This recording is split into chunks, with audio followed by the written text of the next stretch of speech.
पुढील कार्यक्रम प्रसारित करणारे आहेत जॉयसमेर मिनिस्ट्रीचे मित्र आणि भागीदार.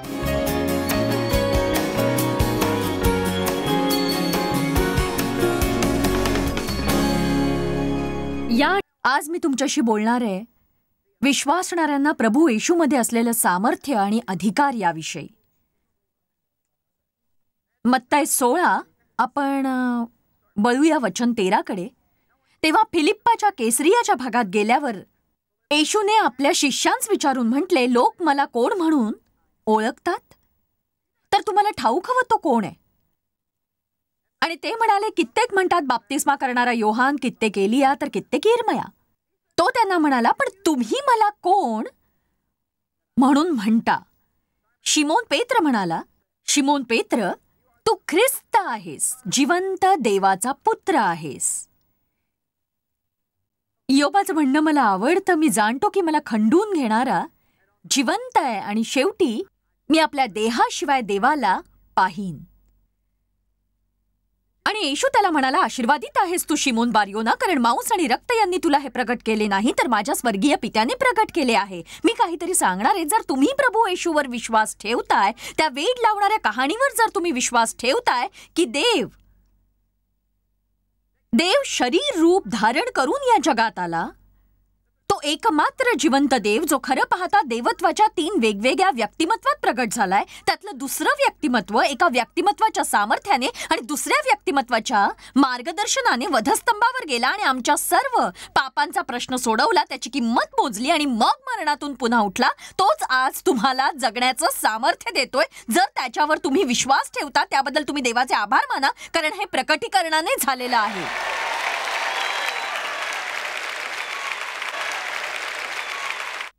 तुम्ही हवा तेव्हा विश्वास ठेवू शकत नाही, तर देव काही गोष्टी प्रकट करत असतो. आपल्याला प्रकटीकरणाची गरज आहे एखाद्या गोष्टीवर विश्वास ठेवण्यासाठी. या जगातल्या गोंधळावर एक नजर टाकल्यानंतर मी देवाचे आभार म्हणू शकते की मला विश्वास आहे की देव इथे आहे. तो सगळं काही पाहतोय. पण माझ्या अवतीभोवती देवदूत आहे. देवाची माझ्यासाठी योजना आहे. मी आशेनं भरले आहे, मी आनंदानं भरले आहे, मी शांतीनं भरले आहे. कुणीतरी विचारतं, कसं काय पुरावा आहे याचा? पण मला हे ठाऊक आहे, मला हे ठाऊक आहे, मला हे ठाऊक आहे, मला हे ठाऊक आहे, मला ठाऊक आहे. पण कसं ठाऊक आहे, कसं ते मला ठाऊक नाही, पण मला ठाऊक आहे, मला ठाऊक आहे. आणि मग वचन 18 मध्ये तू म्हणतो, मी तुला असेही सांगतो की तू पेत्र आहेस. आणि या खडकावर प्रभू येथे पेत्राच्या विश्वासाविषयी बोलतोय. या खडकावर, या विश्वासाच्या खडकावर मी आपली मंडळी बांधीन आणि मृत लोकाच्या वेशी तिच्यावर प्रबळ होणार नाहीत. तुम्हाला समजतंय का? तुम्ही मंडळी आहात. मृत लोकाच्या वेशी तिच्यावर प्रबळ होणार नाहीत जर तुम्ही ख्रिस्तावर विश्वास ठेवलात तर. आणि मी तुला आकाशाच्या राज्याच्या किल्ल्या देईन आणि पृथ्वीवर जे काही तू बांधून टाकशील ते आकाशात बांधलं जाईल, आणि पृथ्वीवर जे काही तू मोकळं करशील ते आकाशात मोकळं केलं जाईल. पृथ्वीवर जे तू मोकळं करशील ते आकाशात मोकळं केलं जाईल. आता तुम्ही कदाचित बांधून टाकण्याविषयीचे किंवा मोकळं करण्याविषयीचे संदेश ऐकले नसतील, पण मी काळाच्या ओघात ऐकलेत ते. पण तुम्ही बांधू किंवा मोकळे करू शकता. मी मात्र वेगळंच करायचे. मी सैतानाला बांधायचे आणि पवित्र आत्म्याला मोकळं करायचे, पण पवित्र आत्मा आधीच मोकळा आहे. पण विस्तारित मध्ये याचा अर्थ असा सांगितलाय की आपल्याला स्वर्गातल्या गोष्टी पृथ्वीवर आणण्याचा अधिकार आहे. ज्या गोष्टींना स्वर्ग अनुमती देतो त्या आपण करू शकतो, आणि ज्या गोष्टींना स्वर्ग परवानगी देत नाही त्या आपण करू शकत नाही. स्वर्ग अक्षमाशीलतेला परवानगी देतो. तुमचा अधिकार आहे रागावर, कडवटपणावर, सूड भावनेवर, अक्षमाशीलतेवर. तुमच्याकडे स्वर्गाला पृथ्वीवर आणण्याचं सामर्थ्य आहे. तुमच्याकडे आपल्या घराला स्वर्ग करण्याचं सामर्थ्य आहे. म्हणजे बायबलमध्ये सुंदर रीतीने प्रगट केलेल्या तत्वांचा उपयोग करून तुम्ही हे करू शकता. देवाची अभिवचनं अटींसह येत असतात, पण त्या अटी पूर्ण करण्याचं सामर्थ्य देवाने आपल्याला दिलेलं आहे. ही शुभवार्ता आहे. तुम्हाला कुणावरही वैतागायची गरज नाही, कुणाविषयी कुढत राहायची गरज नाही. तुम्ही वैतागू शकता, पण त्यातच राहू नका. का? कारण तुम्हाला आत्मा मिळालाय, आत्मसंयमाचा. पण मला तसं जाणवतच नाही, तसं वाटतही नाही.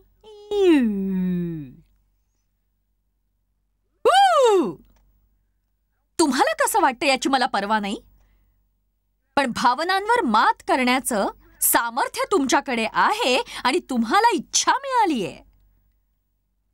तुम्हाला इच्छा मिळालेली आहे, स्वतःची इच्छा आणि पवित्र आत्म्याचं पूर्ण सामर्थ्यही. पण सैतान मला एकटं सोडतच नाही, पण सैतान सोडणारच नाहीये. हे मला किती वेळाला सांगावं लागणार आहे. पण माझ्यावर मोह आले नाहीत तर मोह तर येणारच आहेत. जे सामर्थ्य आपल्याला मिळालंय ते सामर्थ्य आपल्याला जे जे कठीण ते टाळण्याचा मुक्त परवाना देत नाही, तर उलट त्यात शिरण्याचं बळ आपल्याला देतं, त्यातून जाण्याचं आणि त्यावर मात करण्याचं आणि मग हा विजय इतरांच्या जीवनात लागू करण्याचं. आमीन. जीवनात मला चांगली सुरुवात लाभली नाही, पण मला चांगला शेवट लाभलाय. आमीन. म्हणजे माझी सुरुवात खूप वाईट होती. दुःखाची गोष्ट अशी, कित्येक लोक आपल्या सुरुवातीचाच शेवट करून टाकतात, त्यातून बाहेरच पडत नाहीत. जेव्हा एखादी विदारक अन्यायकारक गोष्ट त्यांच्या जीवनात घडते तेव्हा त्या समयी घडलेल्या गोष्टीत ते पूर्णपणे अडकतात. ते त्यात इतके अडकतात की त्यातून ते कधीच बाहेर पडत नाहीत. पण आज तुम्हाला बाहेर पडावंच लागेल. स्वतःला हलवून तुम्हाला असं म्हणावं लागेल की मी तुमचं कान देऊन ऐकतोय, मी तुमचं ऐकतोय, मला सामर्थ्य लाभलंय, मला अधिकार मिळालाय. येशू माझ्यात आहे, त्याने जे काही केलं ते माझ्यासाठी केलंय. मला या हलक्या जीवनाशी जुळवून घेणं गरजेचं नाहीये. मी माझं मस्तक वर उंचावीनच आणि मी निधड्या छातीने म्हणीन, मी देवाचं मूल आहे. सैताना, तुझं तोंड बंद कर, तुझा माझ्या जीवनावर अधिकार नाही. आमेन.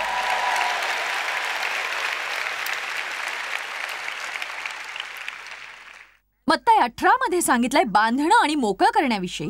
जे काही पृथ्वीवर तुम्ही बांधता ते स्वर्गातही बांधलं गेलं पाहिजे. जे काही पृथ्वीवर मोकळं करता ते स्वर्गातही मोकळं झालं पाहिजे. येशू पेत्रासोबत बोलत होता आणि त्या संभाषणादरम्यान तो त्यांना म्हणाला, पृथ्वीवर जर तुम्हातले दोघे ते मागतील त्या कोणत्याही गोष्टीविषयी एकमताचे होतील तर ती त्यांच्यासाठी केली जाईल. सहमतीमध्ये सामर्थ्य आहे. पण मी माझ्या नवऱ्याशी सहमत होऊच शकत नाही. बघा, देव आणि मी सुद्धा एकसारखे नाही आहोत. नक्कीच नाही. आम्ही एकसारखे नाही आहोत. पुष्कळ बाबतीत आमचे विचार एकसारखे नसतात, पण आम्ही त्यावर उपाय शोधलाय. आम्ही असहमत होतो, पण ते एकमताने असहमत होतो. आम्ही एकमेकांना बदलू पाहत नाही. फार फार पूर्वीच आम्ही एकमेकांना बदलण्याचा प्रयत्न करणं थांबवलंय. जर तुम्ही आपल्या जोडीदाराला बदलण्याचा प्रयत्न करणं थांबवलं तर तुमच्या कौटुंबिक जीवनात शांती प्रस्थापित होईल. लक्षात घ्या तुम्ही.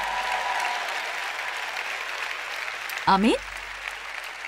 देवचं आणि माझं आता इतकं छान पटतं की आम्हाला भीतीच वाटते. त्याच्यावर चिडण्यासारख्या ज्या मूर्खपणाच्या गोष्टी मी करायचे त्याविषयी विचार केल्यावर असं वाटतं मी तसं करायला नको होतं. मला त्यावर अधिकार होता, मला त्यावर सामर्थ्य होतं, पण मी माझ्या भावनांना गोंजारलं.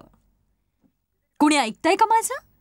तुम्ही सहमतीने राहू शकता. जर तुम्ही एक निर्णय घेतलात की तुम्ही सहमतीनेच जीवन जगणार आहात, एकमेकांसोबत चालण्याचा मार्ग शोधून काढणार आहात, तर तुम्हाला तुमच्या प्रार्थनेची उत्तरं जरूर मिळतील. जर तुम्हातले दोघे कोणत्याही गोष्टीविषयी एकमताचे होतील, म्हणजे आठवडाभर भांडण करून मग चमत्कारासाठी प्रभूकडे येऊ नका. जर दोघे एकमताचे होतील. हे ऐकून पेत्राने एक प्रश्न उपस्थित केला. ठीक आहे, तर माझ्या भावाने किती वेळा माझ्या विरुद्ध पाप केल्यास मी त्याला क्षमा करू? 7 वेळापर्यंत? नाही, 7च्या 70 वेळापर्यंत. येशू म्हणाला, म्हणजेच तुम्हाला इतकं सामर्थ्य दिलं गेलंय की तुम्ही सतत क्षमा करू शकता, सतत प्रीती करू शकता आणि हे देवाच्या प्रीतीने इतरांमधील सर्व वाईट धुवून निघेपर्यंत तुम्ही करू शकता. तुम्हाला खात्री नसेल याची, पण तुमच्यावर मी हे सोपवते. थोडा वेळ विचार करा. या विषयातलं एक सत्य लक्षात आलं का? काहींना चिडण्यात आनंद मिळतो. देव म्हणाला, एकतर दयनीय हो किंवा सामर्थ्यशाली, दोन्ही असू शकणार नाहीस तू. पण मला माझं रडगाणं ऐकणाऱ्या पार्ट्या करायला खूप आवडायच्या. खरंच.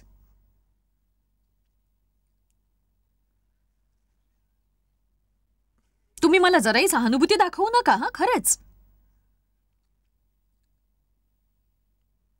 1 योहान अध्याय 3 वचन 8, देवाचा पुत्र यासाठीच प्रकट झाला की त्याने सैतानाची कामे नष्ट करावी.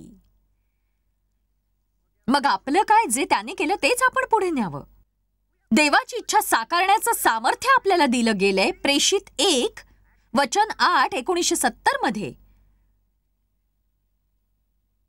देवाने जेव्हा माझ्या जीवनाला स्पर्श केला तेव्हा मी ख्रिस्तीच होते. मला विश्वास आहे तेव्हा जर मी मेले असते तर स्वर्गातच गेले असते. पण एक गोष्ट सांगू, मी इथे 1 मिनिटभरही विजयाचा आनंद लुटत नव्हते कधी.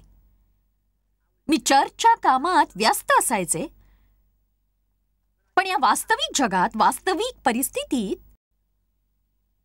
खरं ख्रिस्ती जीवन कसं जगायचं ते मला माहित नव्हतं. खरंच एक सत्य सांगू का, सगळं काही सुरळीत चालू असताना कोणीही खुश राहील. तुम्ही स्वतःच्या इच्छेने जीवन जगत असता तेव्हा पवित्र आत्म्याच्या सामर्थ्याची गरज नसते. एका तारण पावलेल्या व्यक्तीकडे काहीही झालं तरी आपल्या मनावर ताबा ठेवण्याची क्षमता ही असतेच. बघा, मी स्वतःला कडवटपणाने कधीही भरणार नाही. मी त्यात स्वतःला उत्तेजन देणार नाही. जेव्हा मी वैतागते तेव्हा मी कुठल्या ना कुठल्या मार्गाने त्यावर मात करते. आणि जरी मला तोंड झाकून घेऊन एका खोलीत बसावं लागलं तरी मी बसते, जोवर देव मला जसं मी वागायला पाहिजे तसं वागण्याची कृपा पुरवत नाही तोवर. पण मला वाटतं त्यांनी मला नीट वागणूक दिलीच नाही कधी. म्हणून मला वाटतं माझी इच्छा आहे, मला हवंय. हा झाला मनाचा मंत्र, सगळा दैहिक ख्रिस्तीपणा, मनाला गोंजारणारा ख्रिस्तीपणा. तुम्हाला अधिकार आहे जे स्वर्गात तेच पृथ्वीवर बांधण्याचा आणि जे स्वर्गात तेच पृथ्वीवर मोकळ करण्याचा. तुम्ही म्हणू शकता हे ते नाहीये जे देवाला स्वर्गात हवंय म्हणून मी ते पृथ्वीवर करणार नाही.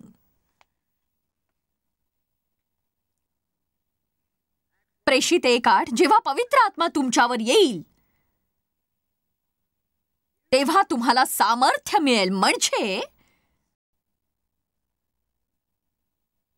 म्हणजे तुम्हाला क्षमता आणि बळ मिळेल. जेव्हा पवित्र आत्मा तुम्हावर येईल तेव्हा तुम्ही माझे साक्षी व्हाल. हे फक्त साक्ष देणं नाहीये. मी आमच्या चर्चच्या सुवार्ता संघात होते आणि दर आठवड्यात मी घरोघरी जाऊन लोकांना प्रभू येशू ख्रिस्ताची सुवार्ता सांगायचे. पण घरी जाऊन प्रभू येशूसारखं वागण्याचं सामर्थ्य माझ्यामध्ये नव्हतं. वागणं हे वाटतं तेवढं कठीण नाही. तो एक गुण असतो. कारण जे काही तुम्ही असता तेच तुमच्यातून प्रत्येक वेळी प्रगट होतं. देव प्रीती आहे म्हणून त्याची प्रीती बदलत नाही, तीच त्याची ओळख आहे. तर तुम्ही जे काही असता तेच तुम्ही करता. पण बघा, काही करून आपण काहीतरी दाखवू इच्छितो. देवाची इच्छा असते की आपण स्वतःला ओळखावं, कारण स्वतःला ओळखल्यावरच आपण योग्य ते करू शकू. तेव्हा आपलं वागणं आपल्या अस्तित्वाची ओळख पटवतं. तुम्ही माझं ऐकताय ना? कलस्सेकरांस अध्याय 3 वचन 12. तर देवाने निवडलेले पवित्र आणि प्रिय यांच्याप्रमाणे, म्हणजे देवाच्या प्रतिनिधीप्रमाणे तुम्ही करुणेचे हृदय, दयाळूपण, नम्रभाव, लीनता, सहनशीलता ही अंगील्या म्हणजे परिधान करा. जसं आपण रोज वस्त्र परिधान करतो, तुम्ही चांगलं वागणं परिधान करा आणि वाईट वर्तन काढून टाका आणि चांगलं वर्तन परिधान करा. जेव्हा तुम्ही सकाळी नवी वस्त्र परिधान करता आणि आरशात पाहता तेव्हा ते तुम्हाला शोभत नसतील तर तुम्ही काढून दुसरी घालता. बरेचसे असे लोक आहेत जे ख्रिस्ती या नावाला न शोभणारी वस्त्र घालतात, पण ती त्यांना शोभतही नाहीत, योग्य दिसत नाहीत आणि त्यात ते आकर्षकही दिसत नाहीत. एका उर्मट ख्रिस्ती व्यक्तीत आकर्षक असं काहीच नसतं. आमेन. तुमची संपूर्ण कार देववचनाच्या स्टिकर्सने भरलेली असली आणि तुमचं बायबल वेगवेगळ्या रंगाने अधोरेखित केलेलं असलं तरी उर्मट ख्रिस्ती व्यक्ती आकर्षक दिसत नाही. आमेन. आजचा दिवस वाईट होता. कामाचा दिवस जाम वैतागलो मी आज. मग तीच तर चमकण्याची संधी होती तुम्हाला. आमेन. तुम्ही करुणेचे हृदय, दयाळूपण, नम्रभाव, लीनता, सहनशीलता ही अंगी धारण करा. एकमेकांचे सहन करा आणि कुणाविरुद्ध वाद असल्यास एकमेकांची क्षमा करा. ख्रिस्ताने जशी तुमची क्षमा केली तशी तुम्हीही करत रहा. आणि या सगळ्यांवर प्रीती अंगी धारण करा. ही पूर्णतेचं बंधन आहे, पूर्णतेचं. तुम्हा सगळ्यांचे चेहरे असे सांगतात की काय सांगताय तुम्ही. मी तुम्हाला सांगते, विश्वासाचं चांगलं युद्ध लढायला आणि आपला वेळ आपल्या समस्यांचा प्रतिकार करण्यात घालवण्याऐवजी तुम्ही आपल्या देह स्वभावाचा प्रतिकार करण्याचा प्रयत्नात वेळ घालवलेला बरा, नाही का? देववचन सांगतं की देवाच्या अधीन असा, पण सैतानाला अडवा म्हणजे तो तुम्हापासून पळेल. म्हणजे माझ्या जीवनात प्रत्येक वेळी मला न आवडणारं किंवा देववचनाशी सुसंगत नसलेलं काही ना काही घडतच असतं. आणि म्हणूनच मी म्हणायला हवं, मी त्याला धमकावतीये, मी बांधून टाकतेय त्याला. आणि मग शेवटी मी हा धडा देवाकडून शिकले की समस्यांशी झगडण्यात काही अर्थ नाही. बायबल सांगतं जगात तुम्हाला संकट आहे, पण मी जगाला जिंकलंय. तर आता तुम्हाला एवढंच करायचंय, जगातल्या समस्येच्या वरचं जीवन तुम्हाला जगायचं आहे. तुम्हालाही तशाच परिस्थितीतून जावं लागलं तरी तुमचा प्रतिसाद हा पूर्णपणे वेगळा असायला हवा. हेच असतं पुनरुत्थित जीवन, जे आपल्याला मेलेल्यांपासून वेगळं करतं या देहात आपण जगत असतानाही. उद्या काय घडेल ते तुम्हाला ठाऊक नाही, म्हणून उद्याची चिंता करत आजचा दिवस वाया घालवू नका. आमेन. आता परीक्षांविषयी काय बरं? किती बरं झालं असतं जर आपल्याला परीक्षा द्याव्या लागल्या नसत्या तर, नाही का? खूपच छान झालं असतं. पण बायबल सांगतं परीक्षांमुळे दुःख सोसणं तुम्हाला भाग आहे. त्यासाठीच विश्वास आहे. जर परीक्षा नसत्या तर विश्वासाची गरजच नसते. म्हणून परीक्षांना कसं तोंड द्यायचं ते आपण शिकायलाच हवं. आपण ओळखायला हवं की सैतान व्यक्तीद्वारे किंवा परिस्थितीद्वारे आपल्याला मोहात पडतो. तेव्हा त्या व्यक्तीवर किंवा त्या परिस्थितीवर वैतागण्याऐवजी तुम्हाला गरज आहे सैतानावर आपला अधिकार गाजवण्याची आणि असं म्हणायची, तू मला घाबरवू शकत नाहीस, तू मला जिंकू शकणार नाहीस, तुझ्या युक्त्या वापरून हवं ते कर, तुझं काम झाल्यावर मी इथेच असणार आहे देवावर विश्वास ठेवून. आमेन.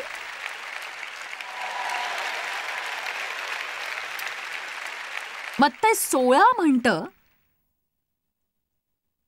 त्यात आहे सामर्थ्य आणि अधिकार देखील. इथे कोणी असं आहे का ज्याच्या डोक्यात थोडा तरी प्रकाश पडलाय आहे का?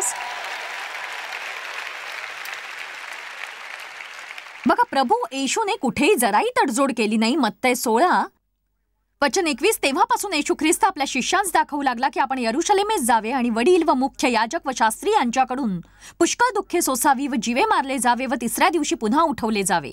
काय सुवार्ता आहे! बघा मित्रांनो, एक सांगू का? आपण या नगरात जाणार आहोत आणि तेथील लोक मला मारहाण करतील आणि मला वधस्तंभी देतील, मला जीवे मारतील. आणि बघा, ते विचार करत होते की हो, आम्ही तुझ्यासोबत. तेव्हा मला पेत्र खूप आवडतो, कारण मी खूपशी पेत्रासारखी आहे. मग पेत्र येशूला जवळ येऊन म्हणाला,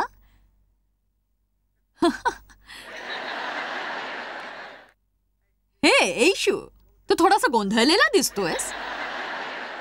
आता बघ, तू राजा आहेस, आपण विजयी आहोत, तुला काही मारहाण होणार नाहीये आणि वधस्तंभावर टांगणारही नाहीयेत, आपण राज्य करणार. आमेन.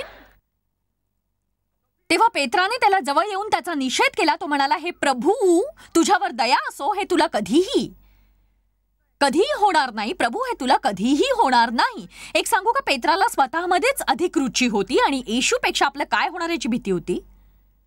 पण येशू वळून पेत्राला म्हणाला, सगळ्यात पहिली गोष्ट त्याने जाणली ती ही की पेत्र नव्हताच मुळी तो, तर पेत्राच्या अशक्तपणाद्वारे सैतान त्याच्यामधून बोलत होता. आणि म्हणूनच बघा, जेव्हा तुम्ही सैतानाच्या कुठल्याही युक्तीला बळी पडत नाही तेव्हा तो तुमच्या अवतीभवतीच्या दुर्मिळ माध्यमांचा वापर करत असतो.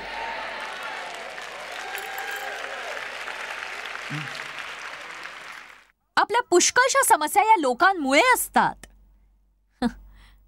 आणि इथे देखील पेत्र हा येशूचा एक जवळचा शिष्य होता आणि तरीही सैतानाने पेत्राच्या भीतीचा उपयोग येशूला देवाच्या इच्छेपासून परावृत्त करण्यासाठी केला. पण येशू पेत्राकडे वळून त्याला म्हणाला, माझ्या मागे हो सैताना, तू मला अडखळण आहेस. म्हणजे तू अडकाठी करणारा, आडवं येणारा आणि पाश म्हणणारा आहेस, कारण तू देवाच्या गोष्टींकडे लक्ष लावित नाहीस, तर माणसांच्या गोष्टींकडे लक्ष लावतोस. मला हे आवडतं. माझ्या मागे हो सैताना. ही गोष्ट माझ्या डोक्यात आली ती आज सकाळी आणि त्याने मी खरोखरच आशीर्वादित झाले.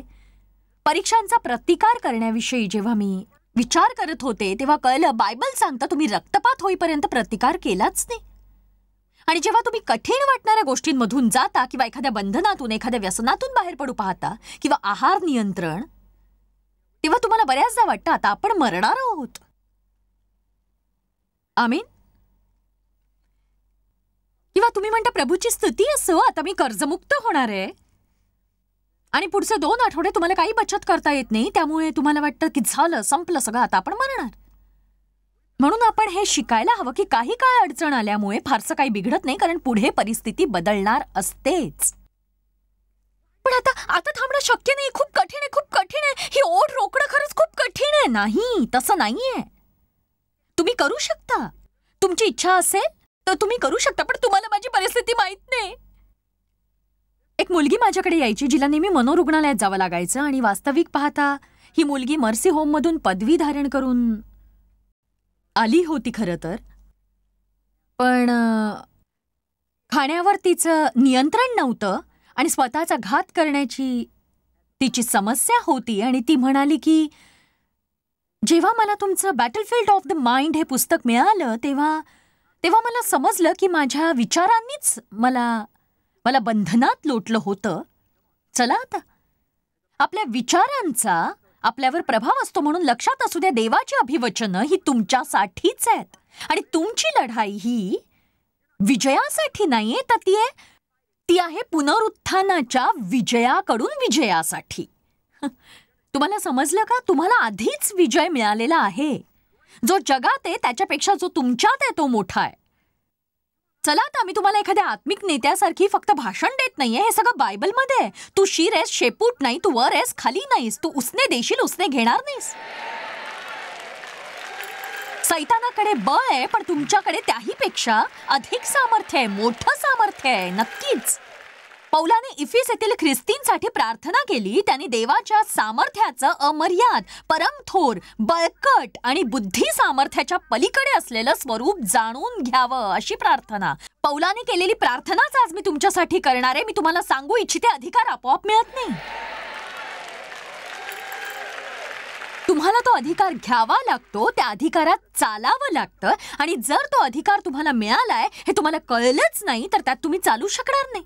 एवढंच नाही तर मोहावरही तुम्ही मात कशी करायची हे शिकणार नाही. नक्कीच. चला आता एक दिवस जर आपण उपाशी राहिलो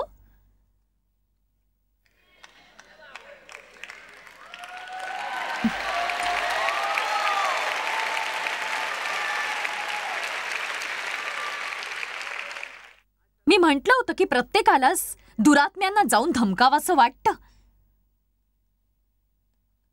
पुष्कळशा स्त्रिया सैतानावर अधिकार घेऊन बाहेर पडल्यात, पण त्यांना अजूनही सिंक मधल्या खरकट्या भांड्यांवर अधिकार गाजवता आलेला नाही. चला आता आपलं घर टापटीप ठेवा, कर्जमुक्त व्हा, आपल्या शरीराची निगा राखा, स्वतःची काळजी घ्या. तुम्ही देवाचं मंदिर आहात. तुम्ही सशक्त आणि सक्षम असावं असं त्याला वाटतं. तर ती मुलगी म्हणाली मला तुमचे पुस्तक बॅटलफील्ड ऑफ द माइंड मिळालं. पुढे ती म्हणाली मला आनंद आहे की आज मी मुक्त आहे. पण ती म्हणाली मी मुक्त कशी झाले माहितीये? आणि साहजिक असते, असंच झालं नाही. बघा मर्सी मिनिस्ट्रीमध्ये तिला भरपूर सेवा आहे. पण ती म्हणाली जेव्हा मला स्वतःला झोकून द्यायचा मोह व्हायचा, मी हे करायचे जॉयस, ती म्हणाली मी माझे हात घेऊन मांडीखाली ठेवायचे, बोटांनी गळा आवळू नये आणि स्वतःला घाम फुटू नये म्हणून मी असं करायचे. आणि मी बॅटलफील्ड ऑफ द माइंड हे पुस्तक माझ्या मांडीवर ठेवायचे आणि ते मोठ्याने मी वाचत राहायचे सतत, मोह निघून जाईपर्यंत.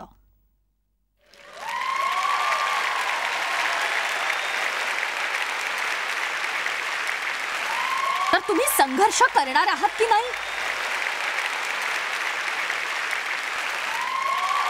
तर नुसतं एका जागी बसून असं म्हणणार आहात की मला जमणार नाही, हे फार कठीण आहे, हे सैतानाचं काम आहे, सैतान मला सोडणार नाही, माझ्या जीवनाची सुरुवात चांगली झाली नाही, की असं म्हणाल की ऐक सैताना, मी देवाचं लेकरू आहे आणि देवाने मला सोडवलंय, देवाने मला सैतानाच्या हातून विकत घेतलंय. आता सैतानाचा माझ्यावर काही एक अधिकार चालणार नाही. मी भरारी घेईन, मी गाळात जाणार नाही. मी मस्तके शेपूट नाही, शिखरे पायथा नाही.